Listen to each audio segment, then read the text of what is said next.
Hi guys, டியூட்டிக்கு ready ஆகிடுச்சு. டியூட்டிக்கு போகலான்ட்டு ரெடியாகி நின்றுட்டுருக்கிறேன்.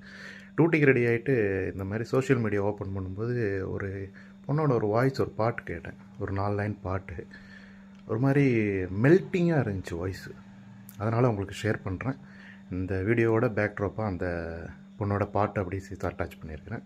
பாருங்கள், பார்த்துட்டு கமெண்ட் பண்ணுங்கள். தேங்க்யூ.